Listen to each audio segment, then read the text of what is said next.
ಬೆಂಗಳೂರು ಚೆನ್ನೈ ರೂಟಲ್ಲಿದ್ದೀವಿ ಈಗ. ಈ ಭೂಮಿ ಮೇಲೆ ಮಣ್ಣಿಗಿಂತ ಜಾಸ್ತಿ ನೀರೇ ಅಂತಿರೋದು. ಕೆಲವು ಫುಡ್ ಬ್ಲಾಗ್ಸ್ ಮಾಡಿದ್ಮೇಲೆ, ಟ್ರಾವೆಲ್ ಬ್ಲಾಗ್ಸ್ ಮಾಡಿದ್ಮೇಲೆ ನನಗನ್ನಿಸ್ತು ನಾನು ಯಾಕೆ ಒಂದು ಬೀಚ್ ವಿಸಿಟ್ ಮಾಡಬಾರ್ದು ಅಂತ ಹೇಳಿ. ಸೊ ಅದಕ್ಕೆ ನಾವು ಕೇರ್ಫುಲ್ಲಾಗಿ ಚೂಸ್ ಮಾಡಿದ್ದು ದಿ ಬೆಸ್ಟ್ ಬೀಚ್ ಸಿಟಿ ಆದಂಥ ಪಾಂಡಿಚೇರಿ ಸಿಟಿನ. ವೆಲ್ಕಮ್.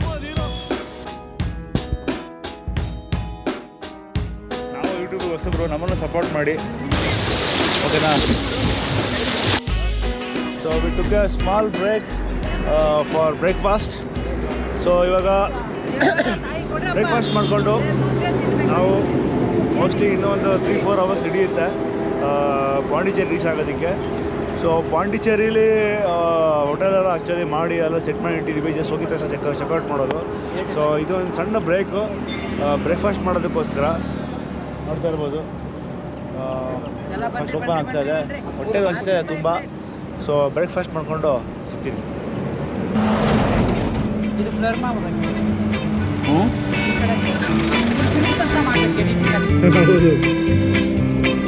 ಇಲ್ಲಿಗೆ ಹಾಕ್ಬಿಡೋದು.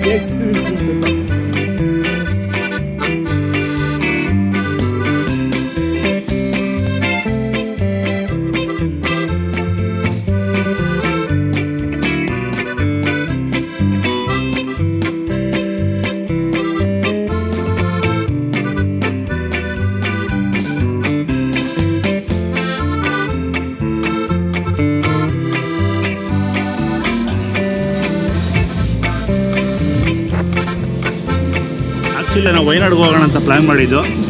ಸೊ ವೈನಾಡಿಗೆ ಏನಕ್ಕೆ ಹೋಗಲಿಲ್ಲ ಅಂತ ಹೇಳಿದ್ರೆ ಅಲ್ಲಿ ತುಂಬಾ ಮಳೆ ಬಂತು ಅಂತ ವಿಷಯ ಗೊತ್ತಾಯಿತು. ಸೊ ಹಾಗಾಗಿ ನಾವು ವೈನಾಡ್ ಪ್ಲ್ಯಾನ್ನ ಕ್ಯಾನ್ಸಲ್ ಮಾಡಿದ್ವಿ. ಶುಗರ್ಲೆಸ್ ಕಾಫಿ ಟೀ ಹಿಂಗೆ ಹಿಂಗೆ ಮಾಡಿ ಕೊಡೋಲ್ಲ, ಅಂದರೆ ಪ್ಲಾಸ್ಟಿಕ್ ತೆಗೆದು ಕೊಡೋಲ್ಲ. ಹೀಗೆಲ್ಲ ಮಾಡಿ ಫ್ರೆಶ್ ಟೀ ಮಾಡಿಕೊಡ್ತಾರೆ. ಇನ್ನೂ ಒಳಗಡೆ ತಮಿಳ್ನಾಡು ಒಳಗಡೆ ಹೋಗ್ತಾ ಇನ್ನೂ ಒಳ್ಳೆ ಫ್ರೆಶ್ ಟೀ ಸಿಗುತ್ತೆ. ಅದು ಅವನು ಜಾಲಿ ಬಾಯ್ ಥರ ಎಲ್ಲ ಕಾರುತ್ತೆ. ಅದು ಪ್ರಾಪರ್ ಕೆರಳ ಇಟ್ಬಿಟ್ಟು ಅದರಲ್ಲಿ ಟೀ ಬಿಸಿ ಮಾಡಿ ಕೊಡ್ತಾರೆ. ಟೀ ಬಿಸಿ ಮಾಡಿ ಅದು ಸಗದಾಗಿರುತ್ತೆ. ಅದು ನಮಗೆ ತುಂಬ ಇಷ್ಟವಾಗಿರೋ ಟೀ. ಓಕೆ, ಎಲ್ಲ ಸಮಾಧಾನ ಇದೆ, ಎಲ್ಲ ನೋಡ್ಬೋದು. ಪ್ರಾಪರ್ ಫುಡ್ ಚೆನ್ನಾಗಿದೆ. ಹಾಸ್ಪಿಟ್ಲ ಚಿಕ್ಕಮನೆ ಇರುತ್ತೆ ನೋಡಿ. ಇದೊಂದು ಯಾವುದೋ ಸೊ ಸ್ನೇಹಿತರೆ, ಬೆಂಗಳೂರಿಂದ ಪಾಂಡಿಚೇರಿ ಕೇವಲ 300 ಕಿಲೋಮೀಟರ್ ಇದ್ರೂ ನಮಗೆ ರೀಚ್ ಆಗೋದಕ್ಕೆ 5.5 ಅವರ್ ಟೈಮ್ ತೊಗೊಳ್ತು. ಆಲ್ಮೋಸ್ಟ್ 6 ಅವರ್ ಅಂತಲೇ ಹೇಳ್ಬೋದು. ಬಿಕಾಸ್ 30 ಮಿನಿಟ್ಸ್ ನಾವು ಬ್ರೇಕ್ ತೊಗೊಂಡ್ವಿ ಬ್ರೇಕ್ಫಾಸ್ಟ್ಗೆ ಮತ್ತು ಟೀಗೋಸ್ಕರ. So it was very fun and pleasure journey so far. So ಅದಾದಮೇಲೆ ನಾವು ಪಾಂಡಿಚೇರಿಗೆ ಎಂಟ್ರಿ ಆದ್ವಿ. ಅಷ್ಟೊತ್ತಿಗೆ ಆಲ್ರೆಡಿ 1:30 ಏನೋ ಟೈಮ್ ಆಗಿ ಹೋಗಿತ್ತು.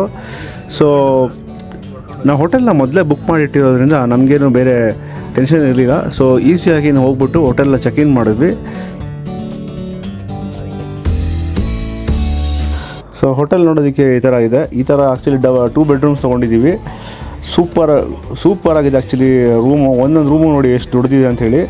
ಸಖತ್ತಾಗಿದೆ ಆ್ಯಕ್ಚುಲಿ. ಇದರ ಸ್ಟಾಫ್ ಕೂಡ ಸಖತ್ತು ಜೆನ್ಯೂನ್ ಆ್ಯಂಡ್ ಜೆಂಟಲ್ ಆಗಿದ್ದಾರೆ. ನೋಡ್ಬೋದು ಇವಾಗ ನೀವು ಯಾವ ಥರ ಇಲ್ಲಿ ಬಾಲ್ಕನಿ ಕೊಟ್ಟಿದ್ದಾರೆ ಅಂಥೇಳಿ. ಸಖತ್ ಸ್ಪೇಷಿಯಸ್ ಆಗಿದೆ.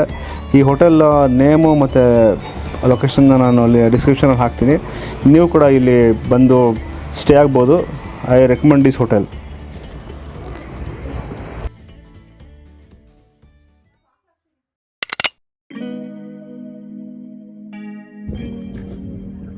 ಹೋಟೆಲಲ್ಲಿ ನಾವು ರಿಫ್ರೆಶ್ ಆದಮೇಲೆ ನಾವು ಡೈರೆಕ್ಟಾಗಿ ಬಂದಿದ್ದೆ ಪಾಂಡಿಚೇರಿಯ ದಿ ಬೆಸ್ಟ್ ಬೀಚ್ ಆಗಿರ್ತಕ್ಕಂಥ ಪ್ಯಾರಡೈಸ್ ಬೀಚ್ಗೆ. ಸ್ನೇಹಿತರೆ, ಪ್ಯಾರಡೈಸ್ ಬೀಚ್ ಬಂದುಬಿಟ್ಟು ನಮ್ಮ ಹೋಟೆಲ್ಗಿಂತ ಸುಮಾರು ಒಂದು 4 ಕಿಲೋಮೀಟರ್ ಡಿಸ್ಟೆನ್ಸಲ್ಲಿತ್ತು.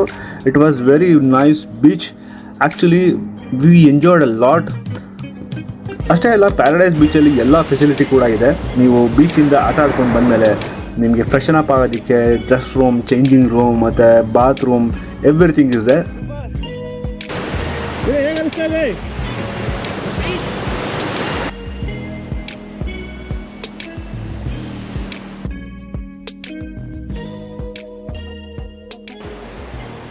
ಪಾಂಡಿಚೇರಿಗೆ ಬಂದಮೇಲೆ ನೀರಲ್ಲಿ ಇಳಿಲಿಲ್ಲ ಅಂದರೆ ಪಾಂಡಿಚೇರಿಗೆ ಬಂದಿದ್ದವರು ಯಾಕೆ?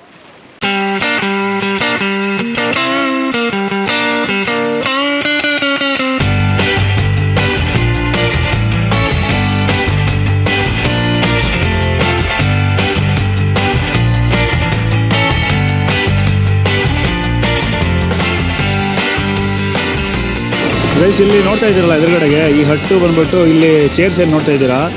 ಸೊ ಇದು ಬಂದ್ಬಿಟ್ಟು ಆ್ಯಕ್ಚುಲಿ ಚಾರ್ಜಸ್ ಪರ್ ಅವರ್ಗೆ 100 ರುಪೀಸ್ ಏನೋ ಕೊಡಬೇಕು. ಈ ಲೈನಿಂದ ಆ ಕಡೆ ಹೋಗೋದಕ್ಕೆ ಆ್ಯಕ್ಚುಲಿ ಜಾಸ್ತಿ ಬಿಡೋದಿಲ್ಲ. ಸೊ ಇಲ್ಲಿ ನೋಡ್ತಾ ಇದ್ದಾರೆ ಗಾರ್ಡೆಲ್ಲ ಕೂತ್ಕೊಂಡಿರ್ತಾರೆ. ಸೊ ಅಲ್ಲೂ ಇದೆ ಅದೇ ಥರ ಚೇರ್ಸು, ಅಲ್ಲೂ ಇದೆ. ಸೊ ಇದೆಲ್ಲ ಕಡೆ ಚೇರ್ಸ್ ಇದೆ. ಈ ಫ್ಲ್ಯಾಗು ಮೋಸ್ಟ್ಲಿ ಏನೋ ಅವರಿಗೆ ಮಾರ್ಕಿಂಗ್ ಅಂತ ಅನಿಸುತ್ತೆ ಫ್ಲ್ಯಾಗ್ ಹಾಕಿರೋದು. But I don't know what the marking is. So ದೂರದಲ್ಲಿ ಅಲ್ಲಲ್ಲಿ ನನಗೆ ಕಾಣಿಸ್ತಾ ಇರ್ಬೋದು, ಅಲ್ಲಲ್ಲಿ ದೊಡ್ಡ ದೊಡ್ಡದು ಏನೋ ಬೋಟ್ಸು ಮತ್ತು ಯಾಚ್ ಕಾಣಿಸ್ತಾ ಇದೆ ನಿಮಗೆ. ಸೊ ಕ್ಯಾಮ್ರಾದಲ್ಲಿ ಎಷ್ಟು ಥರ ಕಾಣಿಸ್ತಿದೆ ಗೊತ್ತಿಲ್ಲ. ಸೊ ಆ್ಯಕ್ಚುಲಿ ಹೇಳ್ಬೇಕಂದ್ರೆ ಈ ಒಂದು ಪ್ಯಾರಡೈಸ್ ಬೀಚ್ ಏನಿದೆ, ಈ ಬೀಚ್ ಬಂದ್ಬಿಟ್ಟು ತುಂಬಾ ವರ್ತ್ ಪ್ಲೇಸು. ಅಷ್ಟೊಂದು ಏನಂತೀರ ಅಷ್ಟೊಂದು ಕ್ರೌಡೆಡೂ ಇಲ್ಲ, ಹಂಗಂತೇಳಿ ಅಷ್ಟೊಂದು ಖಾಲಿನೂ ಇಲ್ಲ. ಆ ಕಡೆ ಆ್ಯಕ್ಟಿವಿಟೀಸ್ ಮಾಡೋದಕ್ಕೆ ಸಪ್ರೇಟ್ ಪ್ಲೇಸ್ ಇದೆ. ಈ ಬೀಚ್ಗೆ ನೋಡಿ ಕ್ಲೀನಾಗೂ ಇದೆ, ಹಂಗಂತೇಳಿ ಹೆಂಗೆ ಬೇಕೋ ಹಂಗೆ ಇದನ್ನು ಮಾಡೋಕ್ಕೆ ಬಿಟ್ಟಿಲ್ಲ. ಸೊ ಟೈಮಿಂಗ್ಸ್ ಬಂದ್ಬಿಟ್ಟು ಮಾರ್ನಿಂಗ್ 9 o'clock ಮತ್ತು 6 o'clockವರೆಗೂ ಇದೆ ಈ ಒಂದು beach timings. Per person 70 rupees already ನಾನು ನಿಮಗೆ. ಹಾಂ ಯಾವ್ದು ಬೇಕು?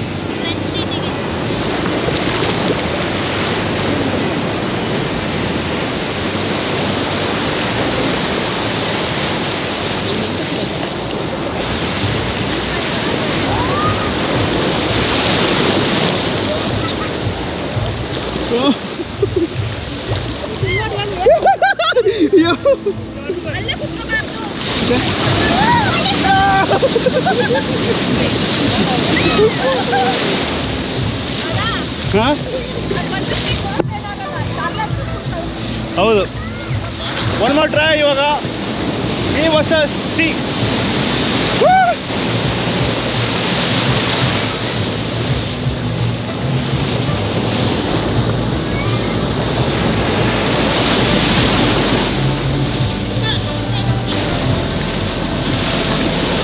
ನೀರೊಳಗಡೆ ಇಳಿಯೋವರೆಗೂ ಮಾತ್ರನೇ ಚಳಿ. ನೀರು ಇಳಿದ ಮೇಲೆ ಯಾವ ಚಳಿನೂ ಇಲ್ಲ, ಏನೂ ಇಲ್ಲ, ಬರೀ ಉಪ್ಪು.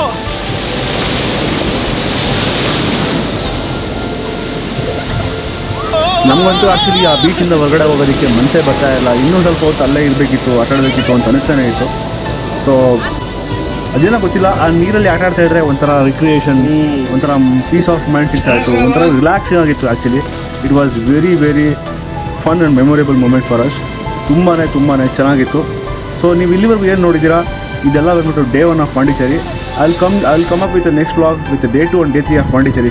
It was so much exciting stories is about to come. So ನಿಮಗೆ ಏನಾದ್ರು ಈ ವಿಡಿಯೋ ಇಷ್ಟ ಆಗಿದ್ರೆ ಲೈಕ್ ಮಾಡಿ ಮತ್ತು ಕಮೆಂಟ್ ಮಾಡಿ, ಹಾಗೆ ಸಬ್ಸ್ಕ್ರೈಬ್ ಕೂಡ ಮಾಡಿ, ನಿಮ್ಮ ಫ್ರೆಂಡ್ಸ್ ಜೊತೆಗೆ ಶೇರ್ ಕೂಡ ಮಾಡಿ. ಇಷ್ಟ ಆಗಿಲ್ಲ ಡಿಸ್ಲೈಕ್ ಕೂಡ ಮಾಡಿ. So I will see you in the next video.